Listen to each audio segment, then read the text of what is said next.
SEO for supply chain. What works in 2025? Hi, I'm Ralph Henderson. I'm your host and guide of the Global Supply Chain Marketing Group, brought to you by Supply Chain Brain Media. SEO and search marketing continues to be vital to success in 2025. Even with AI overviews and tools, people are still searching for your business. What they find can impact you positively or negatively. In this session, you'll discover how search engines work in 2025 and how to keep your site at the top of those search results. We'll explore how AI is impacting search and how to get your brand to show up in AI results. You'll learn how your search presence impacts your business and marketing results and how to transform it positively. Today, you're going to get out of this webinar how search engines work today and going forward, how to get the top search results, and how AI will impact that search and how to optimize for AI. You'll also learn simple and effective ways to improve your online reputation and how to dominate search with niches, or for my friends in Europe, niches. If you have any questions during the show today, please put them in the Q&A block. We're happy to take those. We'll take as many of those today live as we can. Those we don't get to, we promise we'll get back to you. We'll also have the chat opened later in just a few minutes, and you can chat with us via the chat session as well. So we look forward to interacting with you throughout the show. And for today, you are going to be very impressed and get a lot of value out of our presenter, Krista Nair. Krista is seasoned marketing professional. She helps companies around the world.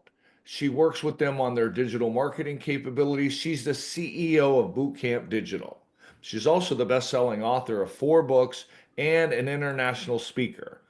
Krista is a social media pioneer, having run one of the first successful corporate Twitter accounts, of course, now X.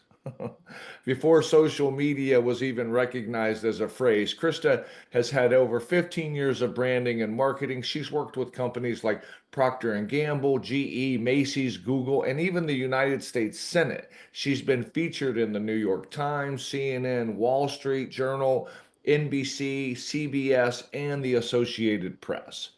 Krista's very passionate about social media and digital marketing and created one of the very first accredited social media certification programs in the world. And with that, let's welcome Krista Nair. Excellent. Hi, everyone. Thank you so much for having me. I'm really excited to be here. And I'm excited to talk to you about a topic that is, changing based on some of the dramatic shifts we're seeing in digital marketing, but also staying the same. And so my goal for our time together today is to focus on what's going to work now and in the future so you can understand the current SEO landscape and how to future-proof your strategy so that you're investing in things that are most likely to give you long-term value versus following these little blips that don't pay out in the long run. So as we kick off, I would love to hear from you and learn a little bit about where you're at in terms of SEO. If you were to rate your own current SEO efforts, so think about your current SEO efforts on a scale from 0 to 10, 0 being we're not doing anything, 10 being we're doing a ton and we think it's working great. If you could share your answer in the chat, where would you rank your current SEO efforts on a scale from 0 to 10? And that'll just help me to sort of gauge what we talk about to make sure I'm meeting your exact needs. And I'm curious to see how, to me, where you land up also talks a little bit about how we're prioritizing SEO within our organizations, right? One of the things that I will say is really cool about this industry, I see a couple of, lower scores coming in, which this is a judgment-free zone, right? One of the things that's important as you think about SEO is that in a lot of ways, this industry isn't typically a leader in adopting digital marketing. especially because these are mostly sales-driven organizations, right? So what that means is that you have huge opportunities to harness SEO in order to get better results. And I see in the comments, somebody said 3 to 5, but with the AI preview in Google, we've seen significant drops in our results. We're going to talk about those drops, what they mean, what they look like, and how you can sort of build a strategy that future proofs you against them, because there is a big shift taking place. There's absolutely no question. But I think what we want to keep in mind as we think about the interaction between AI and SEO specifically, and I'm going to get into it in more detail, but as we think about that relationship specifically, one thing to keep in mind is that, TV didn't kill radio. It just made it so that there's different use cases for each medium. And that's how I would think if you're trying to think long-term about this stuff, you want to really think about the interplay between how SEO and AI work together, because the truth is, yes, there's no question you're going to see declines in SEO traffic. And I'm going to give you data. We're going to talk about that in a deliberate way. But at the same time, it's not going away. And where this creates unique opportunity is that a lot of organizations are taking their foot off the pedal because they're hearing that it's not important anymore. But the truth is, it is important and it will continue to be important. So I'm excited to talk to you about some of those trends and how they impact you.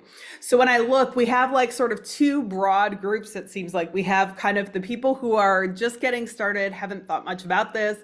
And then we have the group that's like all in, they're, kind of 8 or 9, really focusing on SEO and trying to get results. So I'm going to make sure that we structure our time together so that you're going to get value from both of these, regardless of where you are in the spectrum. Now, as we go through our time together today, you'll notice my eyes keep kind of going this way. I have the chat and the Q&A panel open.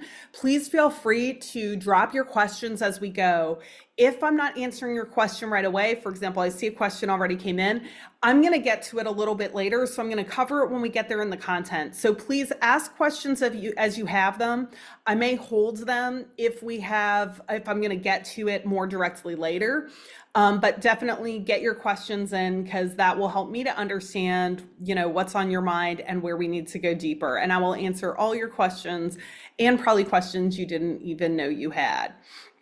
Okay, so as we think about what SEO is, right? We all know it's about getting to the top of search results in Google, Bing, etc. And of course, when we talk about SEO, we still mostly just say Google. Google still dominates the search market share with about 70 to 80%, depending on where you look. So that's definitely not changing in terms of the importance of Google in the SEO landscape. But all of the search engines tend to work similarly, which is why we mostly just focus on Google, because as the market leader, they tend to set the tone. So as we look at what SEO is, right, we all know what it is. It's about getting to the top of search engine results so that you get more traffic to your website.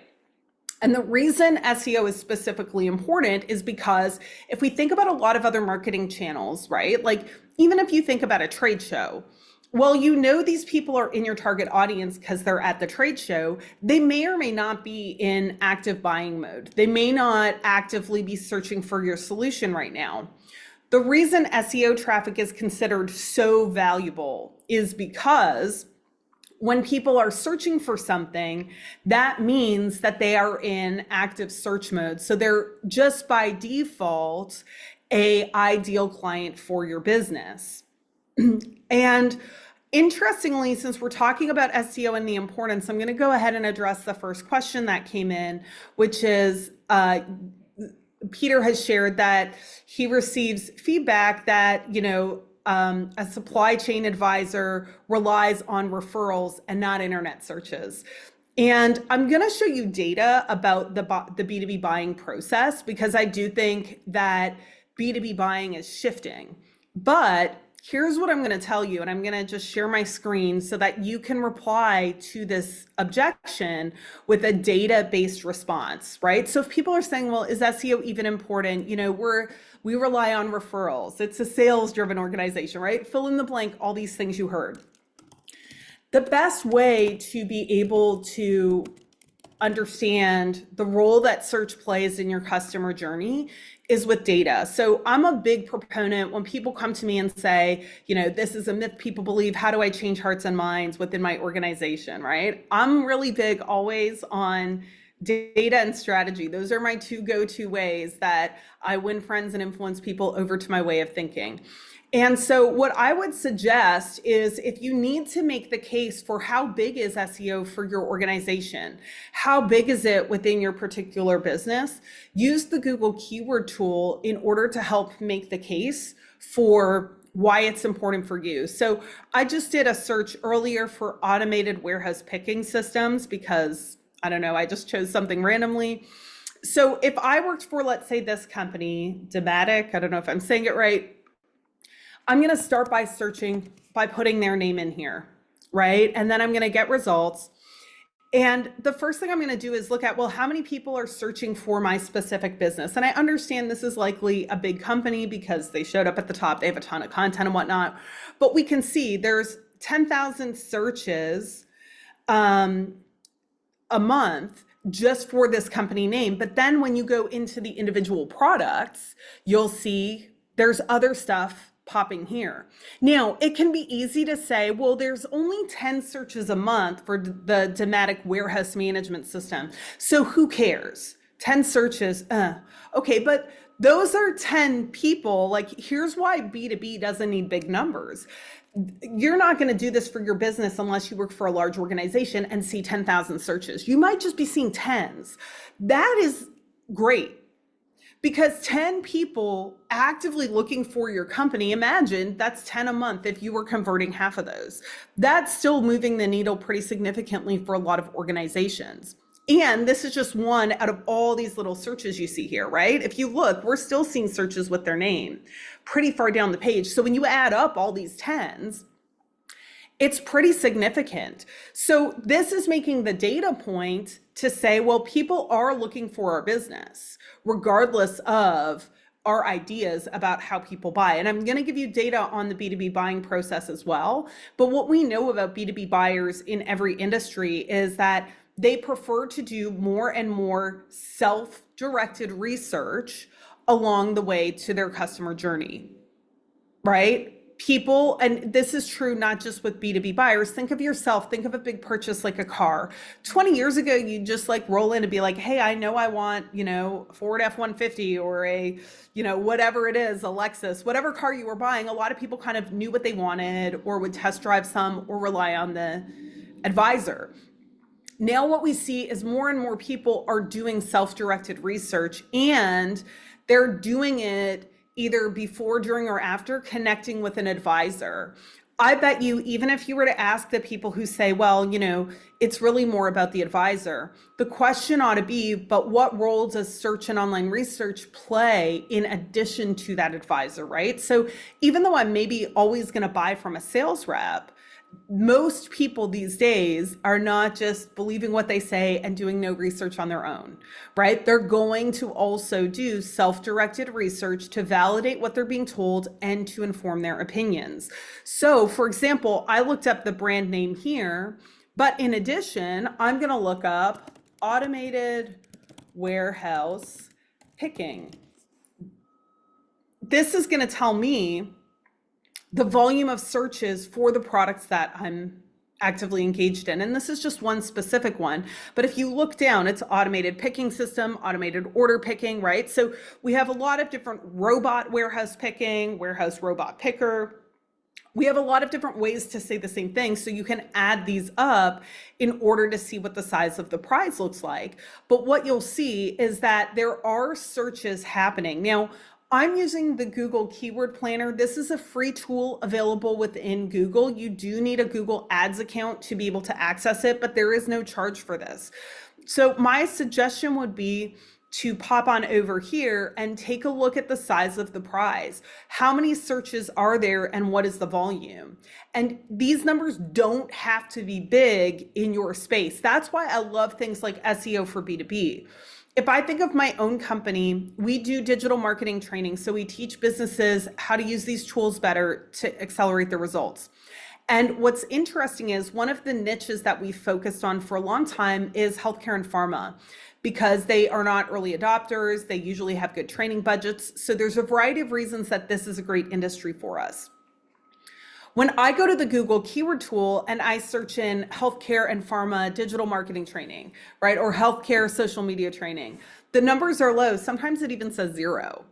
But the truth of the matter is, because these are bigger projects for us, even if it says 0, that just means under 10, right? If I can just get 2 big clients a year from this particular niche, that's really helping me to meet my overall goals, because these are big projects and big clients. So even some areas where it says 0, if I know from my history that there are clients who are looking for this, they can still be worth focusing on. So the point I'm trying to make is that there are still a lot of searches going on, even if the close point tends to be a sales rep. That does not mean that that's the only thing that matters. And this data will help you to make the case for it, in addition to simply, well, I think people use the internet, right? You also could look at your website traffic. If you have website traffic, that means people are visiting your website. Probably, if it's quality traffic, a big part of those are going to be customers, unless you're hiring a lot. But you could eliminate your careers pages, let's say, and look at how many people are visiting your product pages, how many people are looking at your service offerings. So I would use data to make the case for this. But what you'll see when you look at this is there still is tons of opportunity. And the other thing I would point out is that this opportunity is only growing if you think about buyer and consumer behavior. One of the things that we know is that a lot of businesses that have been traditionally built on relationships are struggling to maintain the business flow from that. And that's because human and customer behavior has changed. So a lot of businesses will say, well, we have relationships. That's where our business comes from. But as you're starting to see newer and different people move into these roles, and as you look at the buying behaviors of younger audiences, what you'll find is that they have less loyalty. They do more research. They don't necessarily enjoy or trust sales reps. And this is all, there's data about all this stuff you can look up, right? So that only further kind of emphasizes the continued importance of SEO and integrating scalable, sustainable strategies into your overall marketing. Because to me, that's the big thing, is when you look at SEO, it's scalable, meaning it can expand with your business, and it's sustainable. There's always going to be people searching. But the main thing with SEO, which I kind of said at the beginning, is that it's connecting you with that ideal audience, someone actively looking, actively in market. And that's much, much, much more valuable than simply somebody who may at some point be in the market for you, right? And we talked about branding and the importance of that if you joined our first session. If you didn't, you should check it out. It's been recorded. But the thing is, branding is important to do all the time, because even within your ideal audience, there's only a certain percent in market now. When we think about SEO, it's really going over that in market now audience. So there's a big opportunity there. So as we think about SEO and what influences SEO and how important SEO is, this is a sort of broad chart. So it's not just for B2B traffic, but they looked at what sources make up a website's traffic. And even in 2025, we can see the decline, right? 2023, 48% of traffic came from SEO. Now it's 41%. Now, that doesn't necessarily, this is the percent of traffic. So that doesn't mean the volume is worse. It could just be that people are spending more on ads, etc. And also direct traffic gets tracked a little differently. We see referral traffic going up in this particular instance, but the reality is, even at 40%, right? That's like close to half of your traffic on average is going to come from SEO. So it is, even if it's declining in importance, it still is one of the big heavy lifters of sending qualified audiences to you. And for me, when I look at industries like yours, especially in this space where you have researched, thought out decisions, right? People can't afford to make a bad choice when it comes to something, let's say with capital investment or pertaining to order fulfillment, right? when we think about these choices, making sure that you show up consistently with a strong brand, with the right information is really vital because we know people are going to multiple places to get this information. So if we think of how search engines work and how this is kind of like influenced in 2025, the way search engines work hasn't really changed since their inception. So we say when you're doing SEO, focus on the art of SEO. Art is for authority, relevance, and technical. Authority basically means how important is your website. Generally speaking, Google will rank a high authoritative site over a low authoritative site. And this is why you see like the big sites like Wikipedia, let's say, or even discussion forums like Reddit. You'll see them showing up a lot because they're considered to be high authority websites. If you're curious how high in authority your website is, the good news is you can check it out. I'm just gonna do a quick Google search, domain authority checker. Let me just share my screen so you can see this. So I just did a Google search for a domain authority checker. Moz has a free one. There's tons of them. They'll all give you slightly different scores, but it's not really important. What you want to do is get an idea of how authoritative is your website. So I'm going to just put in Dematic. And it's going to give you an authority score. And essentially, authority online is still primarily built based on links to your website. So to me, this is really interesting because I can tell, even though I don't know anything about your industry for the most part in terms of the players, like I'm not familiar with all the companies involved. What I do know is that just by looking at how they show up in search results and how I came across this company, I know they're a really big player. Their domain authority is 50. My domain authority for my own site, I'm a small business. I probably have a small fraction of the resources and size of them. My domain authority is 43. It's not that different than theirs, actually. So they have a domain authority of 50, which is good, but not outstanding for a company of their size. So that means that they're optimized, they're strong, but they're not out of reach in terms of what they're ranking for, let's say, a business like mine with 43. If your domain authority is a 10, you would struggle to compete against something like this. So you can check out your domain authority, which basically tells you how authoritative Google views your website. And keep in mind that every platform will calculate it a little bit differently. So Moz is going to calculate it a little differently from Ahrefs or whatever other SEO tool you use. Don't fixate on the specific number. It's about getting an idea for it, right? Like I might be 43 on one, 45 on another. I kind of know where I stand. But what's more important is to know where you stand relative to the people you're competing against for that traffic, right? If I was competing against Wikipedia, they probably have a domain authority of like 98 or something. I'm never going to compete against them. But if I'm competing against other sites that are in the, range that I'm in, then that makes me competitive in terms of overall authority. So you can check out the authority of other websites by looking at the domain authority of any site, and that tells you how authoritative they are from the perspective of search engines. Now, what you want to keep in mind in terms of how authority is built, authority still continues to be built primarily from links. Now, if we think about future-proofing your strategy, one of the things to think about is, why does Google use links to determine authority? They view it as a proxy for how powerful and important a website is, right? Because they want to show you powerful and important websites over some site that just launched last week. You can grow your authority with links. So if your authority is low and you want to change it, it's almost all links. There's other things that you can do as well. For example, look like a real business, show up in directories. So there's a variety of other things you can do, but the bulk of the impact will come from links going to your website. Now, are links likely to, in the long term, continue to be the primary gauge of authority? Maybe, maybe not. There's probably going to be better ways that we can track authority in addition to just links. For example, my business might be covered in an article on CNN, but CNN doesn't include links because it's just not the way they share content. As search engines get smarter, they'll likely validate information even without a link and use that to gauge authority. But so on the one hand, the authority and links could change over time.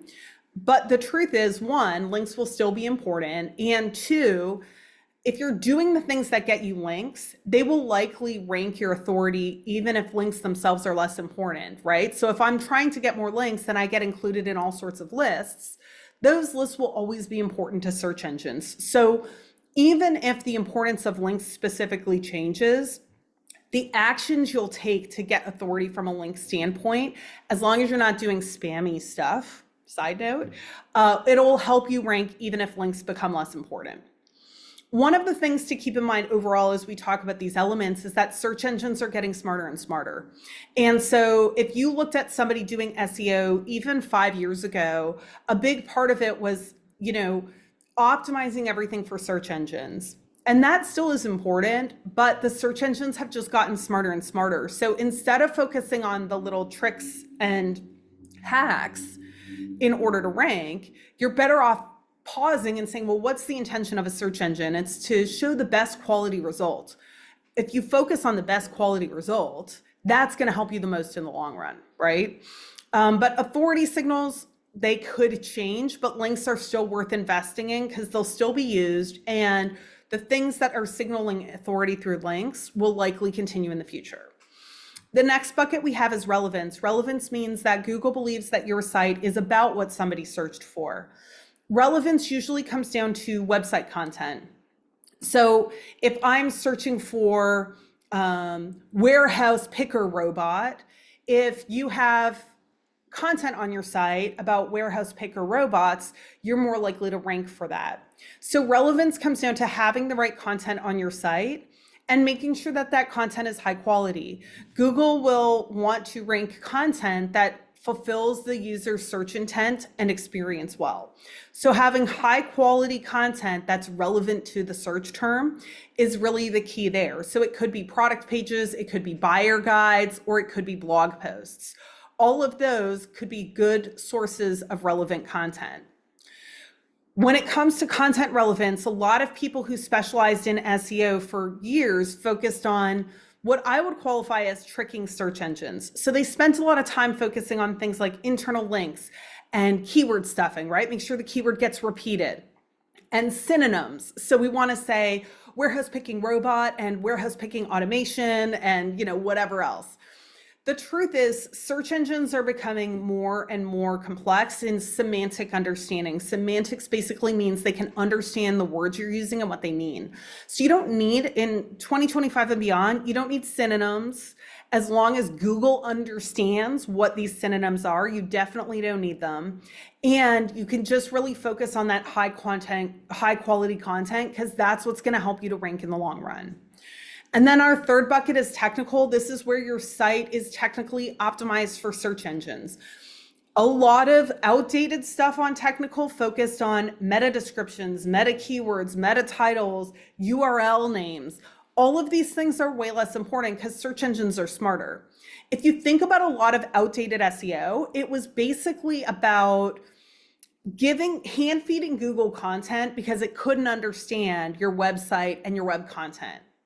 Right? So we would put in a meta description that says, hey, here's what my page is about, because Google couldn't figure it out without that.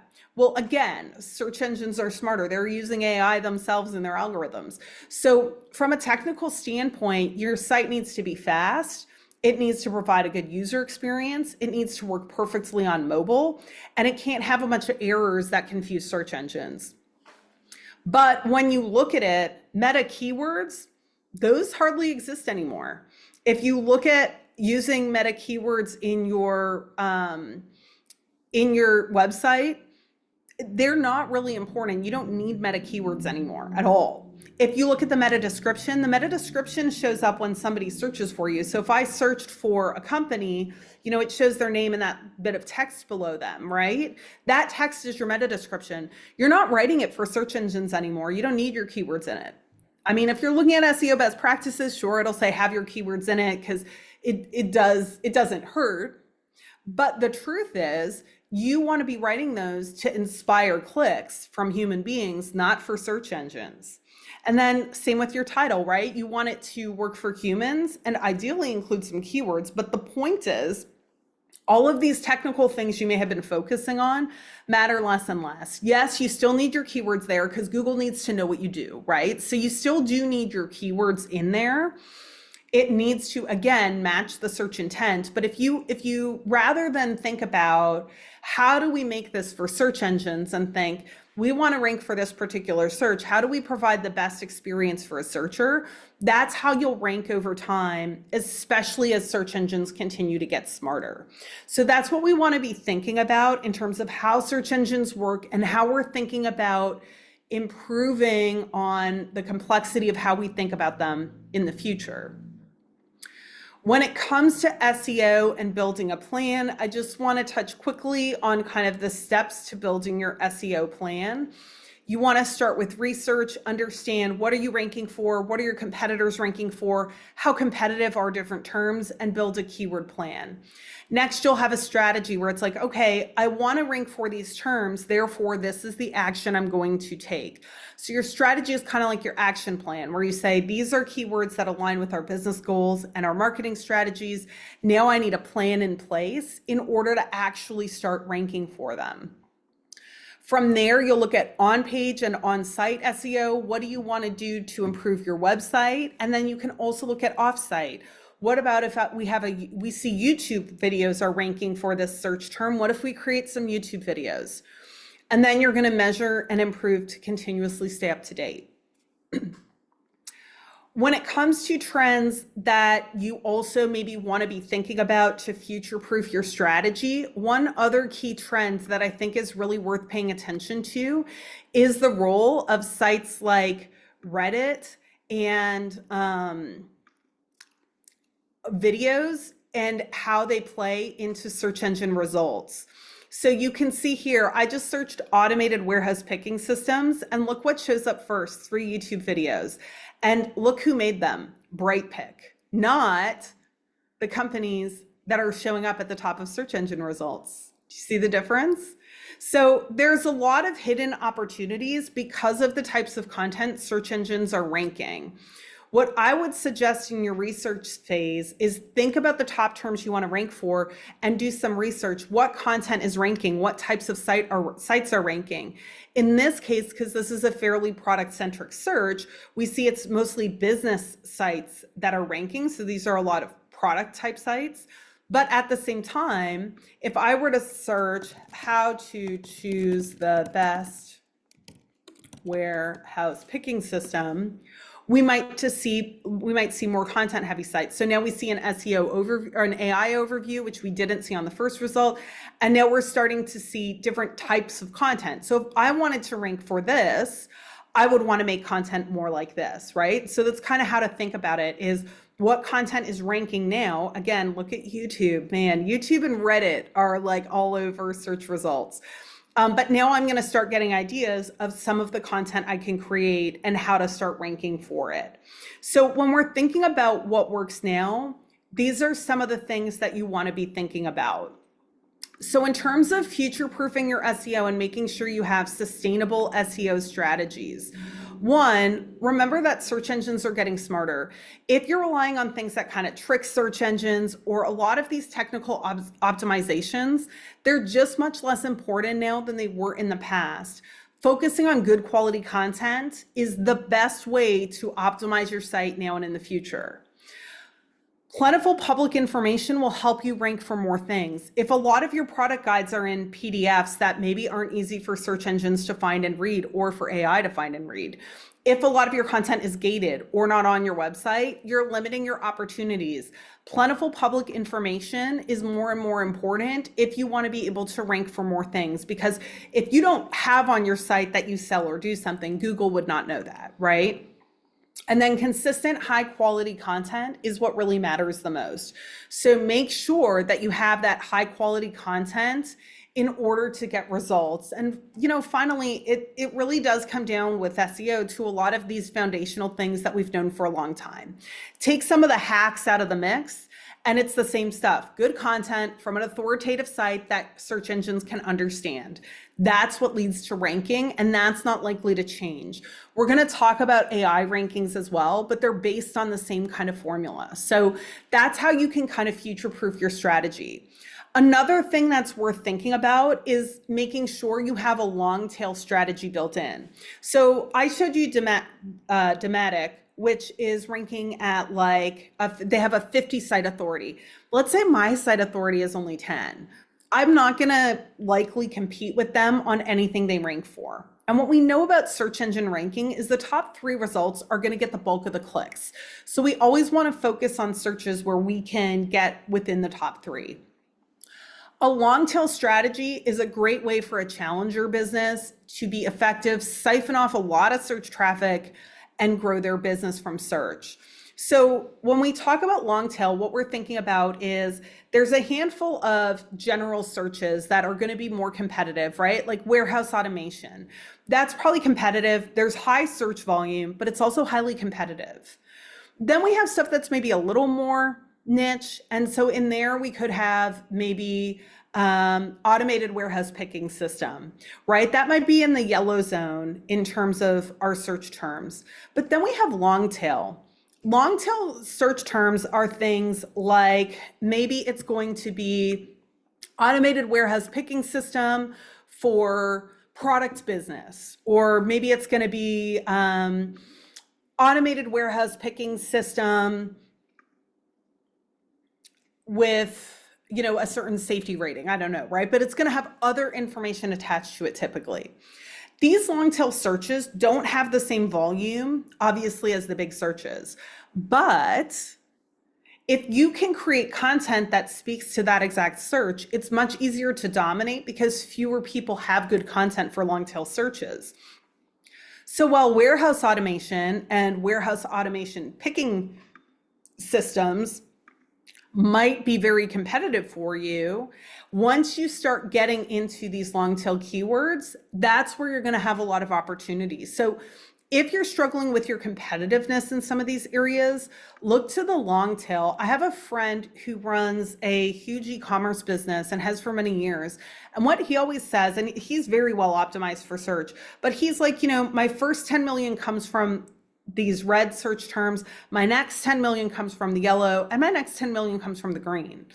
And this is someone actively focusing on it. So don't forget these long tail searches if you're struggling to feel competitive or get results for more competitive search terms. Another opportunity is to think about full funnel content throughout the phases of your customer buying cycle.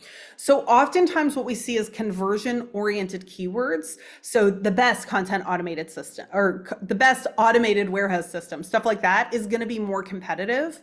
But if you start working your way up the funnel, and you just talk about things that your audience is interested in before the buying stage, oftentimes you'll find there's less competitive opportunities there, and you can start building brand awareness and relationships with buyers before they're in active buying mode.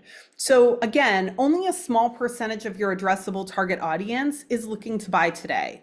If you think of those buyer personas, what else are they searching for that's maybe further up the funnel where you can start connecting with them before they're in buying mode? And you also have a lot less competition there. So a full funnel content strategy is another great way to rank for search engines.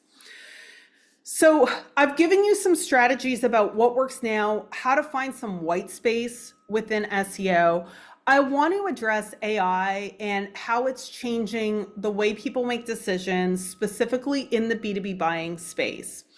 When we look at the impact of AI on SEO, there's 3 basic impacts. One is obviously it's changing search traffic. And someone said that in the beginning when we asked about, when I said, how would you rate your SEO, right? So with the AI preview in Google, we found our results dropped significantly. There is no question that the AI search results are showing a decline in traffic to search engines. So we want to understand what that impact is and how to plan around it. The second thing is, how do you get yourself to rank in AI searches? And there's a lot of data about how AI searches play a role in the buying cycle, and there's a lot of opportunity there. And then the third part is using AI as a part of your SEO practice. We're not going to touch on this today because it's a little bit more focused on just like how to use AI tools, but we are going to focus on these first two elements. So the first thing I want to share with you is SEMrush, which is one of the biggest SEO tools, did some research to understand where are AI search results playing the biggest role. And this is something that I've felt anecdotally as a strategic marketer, is that sure, AI search results are helpful and are eating into search traffic, but it's only a certain type of searches, right? Because there's a lot of searches where even if I look at the AI search results, I'm still going to websites, right? Like if I'm looking for products, AI could be like, oh, well, you want comfortable walking shoes. These are the most popular brands. I'm still going to click on Amazon to buy them. I'm still going to look at the reviews on Amazon. I don't just blindly trust what AI tells me. So AI search results work better in certain instances than others. SEMrush did a study to understand the types of searches that get the most AI search results. So these are the types of searches that are getting the most AI overviews with them. And what they found that's really interesting is that AI overviews are most common for long tail, low difficulty, and informational searches. And so these numbers here, they show like the average keyword difficulty, the average cost per click, and the amount of searches. Essentially what this means and how to interpret this is that if you were to pay for the traffic that AI is taking away, you would pay about 50 cents a click. If you're aware of how much you usually pay per click on search ads, this is like a super low number, which means AI overviews are not meaningfully taking away from some of those most competitive search terms where people have high buyer intent. They tend to be much more informational focused. And so it's worth considering that a lot of the traffic you're likely losing to AI is not the high quality, high intent traffic. It's the informational, right? If I'm just doing a quick search for something related to your product, right? Like what is blah, blah, blah technology and what does it mean? Or something like that. That's where AI is going to play a big role, not when I'm actually in product buying mode. So the good news for marketers is that the traffic that AI is siphoning off is not typically the most desirable traffic anyways. When we look at what type of content AI is citing, so we also know AI cites content, right? So if you do an AI search, whether it's in Google or now in almost all AI tools, it includes links to where it's coming from. And these are called AI citations. What's interesting is they looked at what content is AI citing. One of the things to keep in mind is AI also wants to cite authoritative and accurate sites. If you recall in the early days of SEO, when Google first, or at early days of AI, when Google first launched their AI search results, one of the things that was like hysterical about it, somebody searched, I don't know why, how do you prevent cheese from falling off a pizza? And one of the AI results said glue it. And it came from Reddit. Reddit is a discussion forum site. It's an authoritative site, but it's just like someone sharing something. And obviously AI does not get sarcasm well. So the point being that AI and SEO are aligned in this sense. They want to cite authoritative content because they want to make sure they're giving you what you need. If they're citing discussion forums and things like that, there's too many quality issues. So when you actually look at what AI is citing in a lot of searches, what you're going to see is it's a lot of product websites are among the top things that are being sourced by AI. And the reason for that is because it's believed that these are most authoritative. So the content on your site is super vital if you want to rank for AI. I said earlier, plentiful, detailed public information is the name of the game for ranking for AI. And what you'll see is that the content that it's ranking is product content. So making sure you're giving it the right content can be a competitive advantage. One of the niches that I work with that is in the B2B space, we were using AI for competitive research. And it was really interesting because especially in B2B, things like pricing are usually a mystery, right? because there's a lot of factors that go into it, which is understandable. But at the same time, if I'm just like, hey, can you create a chart comparing these three products, pros and cons, pricing, all of this stuff? What's interesting is that most of the information that it used to compare the products was actually from the branded websites. So the ones that put an average price on, that price was populated with the average price from their site. The ones that didn't put any pricing had nothing in that field. So even areas where you might not always want to put pricing, or you might not want to share information, by sharing some direction around it, you can actually get more visibility in AI search results, because if people are looking for this information, it will cite your website if you list it. When you look at B2B searches versus B2C searches, especially for product type searches, what you'll see is that product websites are cited even more in B2B searches. So you can see product sites make up 56% of citations for B2B, but only 35% of citations for B2C. So your website, your content is the key to ranking within AI and within Google, right? That's where we're seeing that these things work together. A few other stats that came out of this same study, and I'll show you some more detail, is that a study on B2B buying and how AI influences, 68% of buyers said AI is not impacting their buying decisions right now. 72% reported seeing AI overviews as a part of their search, and 90% of them have clicked on citations. So what does this actually mean? How do we interpret this data? One, AI citations and AI content is there. I think this 68% say it has no impact. I think you're going to see that number declining over time, and it already is, and I'll show you the data for that. But they are seeing AI overviews. More and more of them are going to use the AI content because it's mostly good, but they're also clicking through and looking at source content. They're looking at the website, and this is aligned with how we see user behavior in general. So here's some details on the impact of AI in the buying process, and this is specific to B2B. What you see when you look at it strategically here is, I said, like, the trend is changing big time, right? What you'll see is that it's becoming more and more prominent in supporting the business, in supporting B2B decision making. Right now, 40% of people find it helpful in 2025. I think you're going to see this number only go up and up and up. So the time to start optimizing for AI by getting your information out there and getting better and more information than your competitors, that time was yesterday. Next best time is today. But really make sure you're getting that information out there in order to get visibility within AI overviews, because it's only going to become more and more important. When we look at how much it's trusted, what we see is, again, the shift is going toward AI content becoming more and more trusted. So more people are looking at AI, more people are finding it helpful, and more people are trusting it.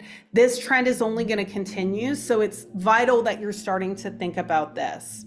When we look at, though, the B2B decision-making process, and this is interesting, back to the question we had at the beginning about how do I make sure that, my company seems to think it's mostly about these advisors. It probably is mostly about advisors, but it's not only about advisors, right? And every other touch point can elevate or de-elevate or destroy your reputation. When we look at where are people going to get information as a part of the buying cycle, what we see is that your website still plays a big role, as well as things like reviews, demos, etc. When we asked vendors, so this is interesting, they did a study where they asked vendors what information is used to train AI models. So this is not what trains AI models. This is what B2B vendors think trains AI models. The truth is, nobody knows what trains AI models, right? You can back into it by looking at what they cite, etc., but they don't share what they actually use. But here's what's super interesting is 44% of vendors think that their marketing collateral trains AI. It doesn't, it's all gated. So one of the strategies you can look at, analyst rankings and report, these are for sure gated. It's not public information on the internet for the most part. One of the strategies you can look at is making your gated content accessible to AI. If I did a webinar and I maybe post that full webinar on YouTube with a full transcript. Maybe I also have it as a blog post on my website with a full transcript that's understandable by AI. I can now make gated content accessible for AI. So that's a big opportunity. When you look at what vendors believe, they're right about the company and product website. They're right about user reviews, but some of these are not so true and not likely to be true. The next study looked at how AI overviews are affecting click rates on Google. So what's happening to click rates with AI overviews? So they looked at searches with AI overviews and searches without AI overviews.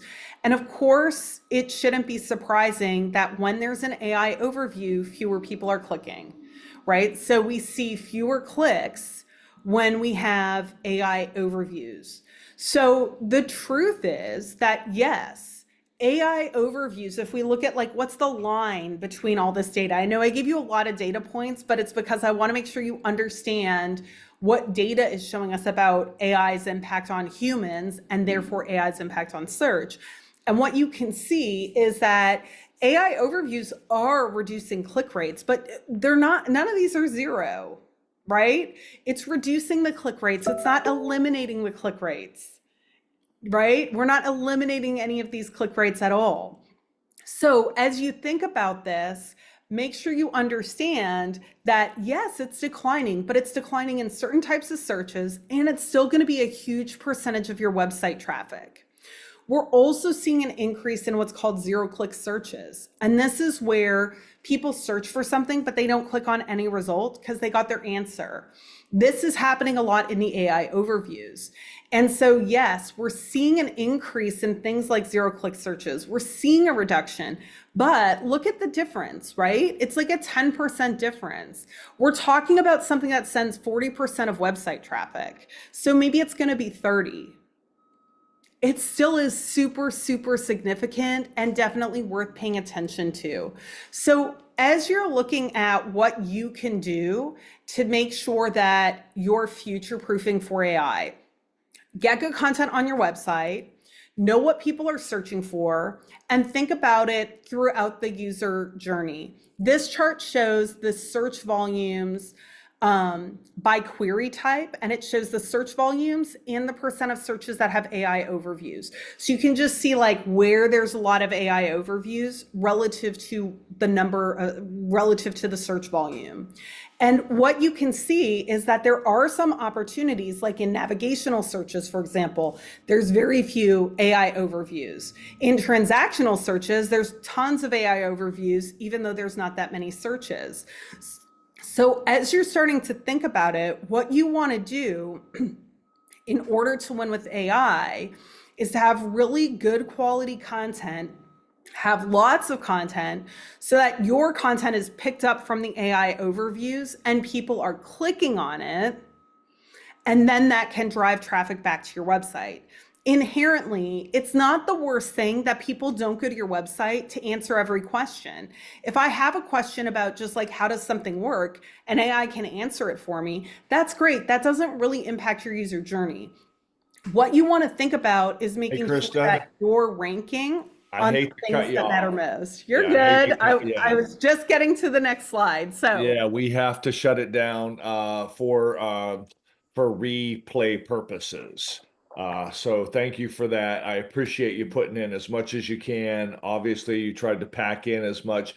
And look, for the audience, we'll give you the information very quickly on how you can re-watch this. So don't feel like you had to absorb all of that because it was much like fire hydrant training, where you got more on you than in you. But certainly you can watch it again. So listen, we have time for one more question, and I want to get this out. So let me do that. The question is, you've given them a lot of information, and that's putting it mildly. We have a lot here to remember. So the question is, give them something that they need to remember and give them something they need to do as a result of this webinar. And then when they go back and look at it, they can then kind of re-impress that upon themselves. So to me, the thing to remember is that AI is not eliminating SEO. It's going to continue to be an important part of the buyer journey. And AI search engines use the same signals that search engines do. So if you're optimizing for Google, you're optimizing for AI. So there's three things that you can do. I think this creates a unique opportunity because a lot of businesses are taking their eye off the prize with SEO. They don't view it as important because of AI and all the distractions that they're dealing with. One, create high quality content as much as possible. That is what ranks everywhere. Number two, you're seeing video in more and more places. And a lot of the businesses that do great in organic are not playing the video games. So you have a unique opportunity there.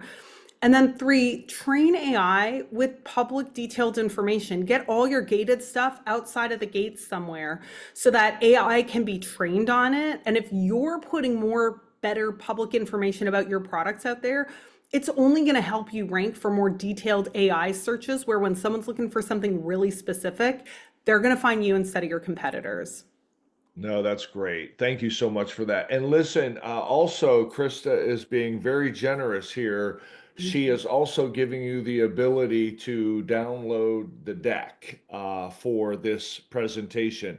So all you have to do is scan the QR code. For those of you who are watching this live, fear not, you're going to get an email that will give you that information. If you can't scan the QR code, there is a URL there. Just put in the keyword supply chain, and you'll get that deck as well as a checklist that you can go through for what Krista talked about today. And then also, if you want to get a hold of Krista, she's given you 6 different ways to do that. So if you don't get a hold of her, that's on you. So here is the ways to get a hold of her and to see what she's doing, because obviously she has quite a bit going on in the industry. And then also, she mentioned episode 1.